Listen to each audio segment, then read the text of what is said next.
What is going on, everyone? My name is Andy. Welcome back to another FPL video. In this one, it's my team selection for Game Week 29, where I'm going to be free hitting this week. So I'm going to run you through the latest draft and also other combinations of that draft. So there's a few to go through, and I'll also talk you through how I did in Game Week 28. So if you enjoyed the video, make sure to give it a like, hit that subscribe button if you haven't done so already, and let's get into it. So let's start with Game Week 28, which was a really good game week for me. I finished on 81 points. I did take a 4-point hit, which I'll talk about in a minute. So 77 points total, and that was enough to move me from 49k up to 24k. So a really decent green arrow for this stage of the season, and 24k is my highest overall rank at any point this season. So things have gone nicely. What's the aim from here? I'd love to get a top 10k, top 5k, maybe even a top 1k finish. Now I've said that, of course, things will go horribly wrong and I'll go on a run of red arrows, but that's got to be the aim from this point. I don't think I can win FPL this season. That's too far gone. But a decent finish is still definitely up for grabs. In terms of where the points came from this week, the single game week players did really well. So Son, absolutely incredible, 17 points. Thank you to McGinn for getting a red card, because I'm sure that helped a little bit in terms of Son's returns. Cole Palmer is going to go down this season as one of the best value players ever. As I've mentioned before, I got him for 4.9 million. He's had 19 starts and got 20 attack and returns. That is absolutely ridiculous. Will he keep this up next season? Probably not, because Chelsea won't get as many penalties. But that's why we buy penalty takers, right? Because they've got that extra chance of return. So, he's probably not going to go and get 20 returns, in the first 19 games next year. But either way, this week it's just insane how good he has been.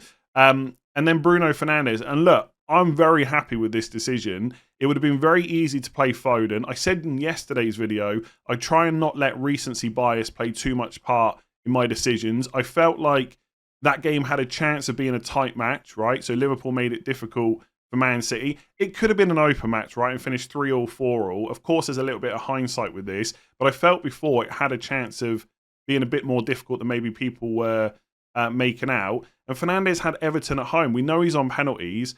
And I just felt like that was the better move. There was definitely some ownership in that decision. So I knew that Fernandes was a massive differential. I knew that Foden was quite highly owned. So that was another reason I went for Fernandes.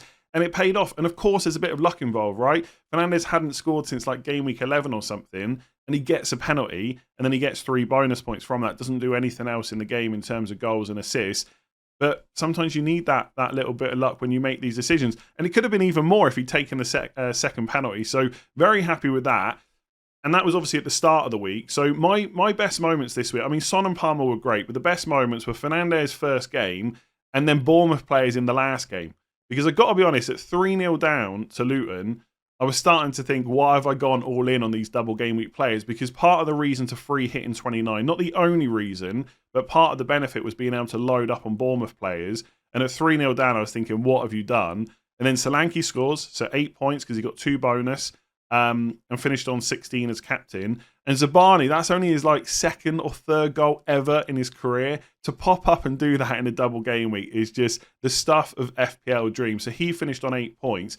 And this is why I still think double game weeks, especially for teams like Bournemouth and Luton, are underrated.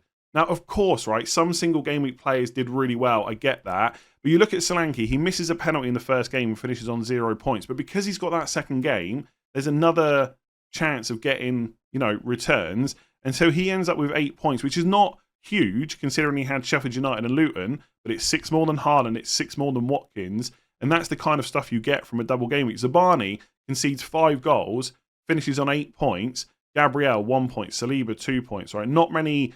I guess Porro did really well and Udogie because they got the clean sheet against Villa, but there wasn't a huge amount of returns from single game week defenders that most people own. This is why I love double game weeks. It doesn't always work, but because they're undervalued, I'm always going to go all in, because when it works out, you get those big green arrows. And of course, there's some hindsight, right? Luton go on to win that game 3-0 and things don't look quite so good. I guess the fact that Bournemouth were playing against Luton was one of the reasons we went for them, right? And I know that Kirkes owners and Morris owners probably aren't feeling quite the same, but on another day or another game week, they would have been the players that had done really well. You've almost just got to buy a ticket to the lottery. So Solanke great, Zabani great, Doughty conceded in both games, still finishes on 5 points. He's so attacking.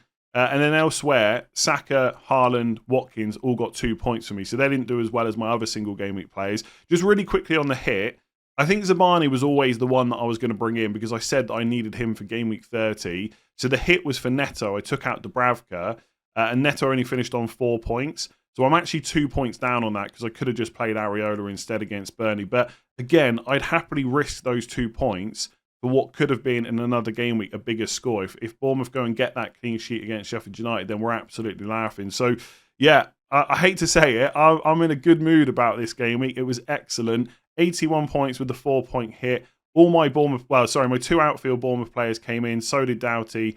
It was only Neto that blanked in both games. And obviously that midfielder, Palmer, Fernandes and Son, and bench and Foden, incredible. Let's hope game week 29 is the same. I'm going to be playing my free hit. Let's have a look at the team. So for game week 29, I haven't activated the chip yet, but I'm pretty much going to be free hitting. That is my chip strategy, to free hit this week and then wildcard in 35 or 36 to set up for the bench boost in 37. And any double game weeks in game week 34, I would just use transfers on. That's the rough plan. Now, usually at this part of a team selection video, I'd be talking through the defenders, then the midfielders, and then the forwards all separately. But to be honest with you, the team is not really that much different to Monday's video. I've known like 7 or 8 players that were going to be absolutely locked in for a couple of weeks now. So I thought I'd just quickly run through those again and then have a look at some other drafts that I've put together to fill in those last 3 spots. So in goal, I've got Flecken. There is part of me that has considered just going for Areola because he's probably going to be the highest owned goalkeeper this week. And if he goes and gets like another 13-pointer by saving a penalty, that's going to really hurt. But I think I'm going to go for the fixture instead. So Burnley away, Flecken in goal. Porro for Spurs. I still think he's Spurs' most attacking defender. Udogie is perfectly fine as well. But on a free hit, I'm going to go for who I would consider the best option. And although I don't think that Luton are going to get a clean sheet, we know that Doughty will start and he's super attacking as well. So there is a chance of those assists, maybe a goal as well, but more likely an assist. And I don't think there's a huge amount of other nailed-on attacking defenders for this week, right? And obviously I can't go for a second Spurs because I've got the double up on Spurs attack. So in midfield, Son is going to be my captain. I discussed that on yesterday's video, him versus Tony. I guess Watkins is an option as well. But for me, Son is... Standout is probably a bit too far. I just think he is the best option this week. So he'll be my captain. Maddison alongside him is locked in. And I think Jared Bowen is as well. Probably West Ham's main goal threat. And we know he's going to play too. And then up front is Tony and Watkins. Those two are absolutely locked in. So at this point, I would say I've got 8 players.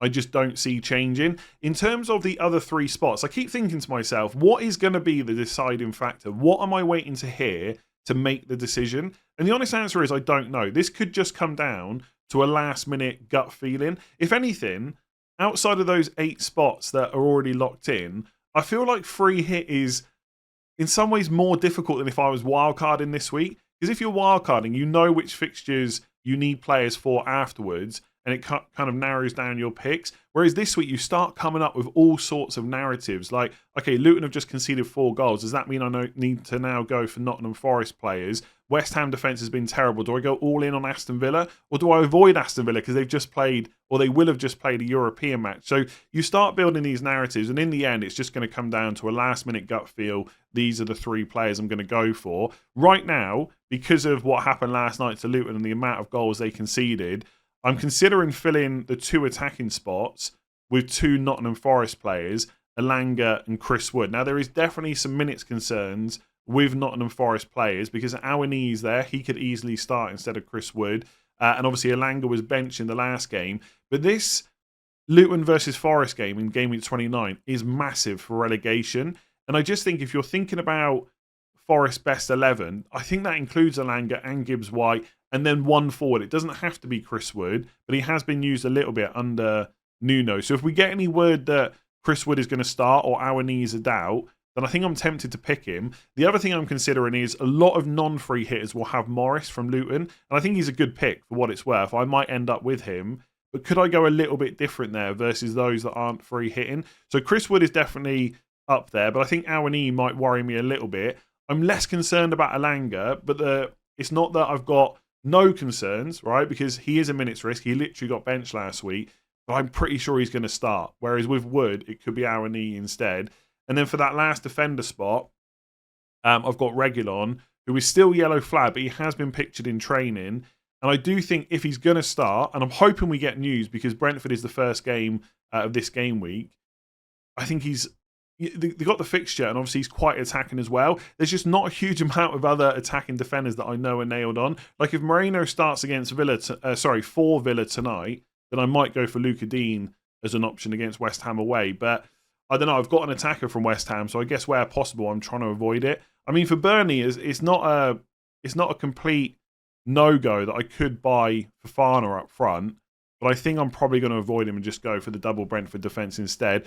Other option, like I said, is to get rid of Chris Wood and maybe go for someone like Leon Bailey instead. That pick will all be down to how many minutes he plays tonight, because if that's a tough game and he plays 90 minutes, he could absolutely start against West Ham as well, but it's not a guarantee. They've got Diaby there, and I probably wouldn't take that risk. And if I'm going to go for what I would consider complete safety of minutes, and I'm including Reguilon being fit in that, then I'd probably go for Gibbs White and Morris in a 3-4-3, because I do like having a Nottingham Forest attacker against Luton, and Gibbs White is pretty much nailed on, I would say, under Nuno, and he's probably on penalties as well. So, I mean, arguably in that first team I showed you, the second team with Elanga and Chris Wood, I could go for Elanga and Gibbs White and just get rid of Chris Wood completely. That's another option. This is what I mean, right? I'm not settled on those final 3 spots, and I'm not sure what's going to push me into one way or another. I think ultimately the deadline is going to push me. I'm going to be 5 minutes away and think I've got to lock this team in. That's who I'm going to go for. And often a gut feeling, especially close to a deadline, is all built on factors that you've taken in over the week. So I think a Nottingham Forest attacker will make it into my team. And if I want to play it safe with minutes, then it'll probably be Gibbs White. It could even be him and Elanga. For what it's worth, I really like Morris as a pick. Like, there is nothing bad about him whatsoever. This is just what you do on free hit. You start to overthink these things, and you try and find not just differentials, but differentials that other people are not going to have because they're not using the chip. So Morris is going to be quite highly owned this week. Could I go against that? Maybe I shouldn't, because to be honest, as much as I'm going for Forest players against Luton, it's not like Nottingham Forest are very good either. So Morris could absolutely score. But I think this is the draft for kind of safety of minutes. And then I've got, for this draft, I've got Paquetá on the bench. So if I go back to, just really quickly now, this is going to be one of the shortest team selection videos ever, because, like I said, I already spoke about the free hit draft the other day. If I come back to this 3-5-2, so in the midfield, Son, Maddison, Bowen pretty much locked in. It could then be any of Elanga, Bailey, Paquetá, Kudus, Gibbs White. I think they're all up for grabs. There's probably someone I've missed as well. I won't be going near Luton midfielders. Again, I think Chong, Barkley, fair enough if you got them for the 28 double and you're not free hitting this week. But they're not players I'm going to look at. Brennan Johnson, possibly, but then I'd have to drop Porro. I'm not too keen on that. And I think that's the only midfielders that I'm considering. I guess Douglas Luiz, but again, I think he's going to be fairly highly owned by non-free hitters. And I'm going to take that on, right? If he doesn't get a penalty, I'm confident that my midfielders will beat him. If he does get a penalty, fair enough. He's made me look stupid all season. What's another game week? So I'm going to leave that there, because I could sit here for another half an hour, 60 minutes about that final defender spot and the final 2 attacker spots and not get any closer to locking it in. And I don't want to waste your time, because I spoke a bit more about some of these players in Monday's video. So if you've enjoyed that, make sure to give it a like, hit that subscribe button if you haven't done so already. I'll be back for final thoughts tomorrow. Rate 5 stars if you listen on podcast, and I'll see you then.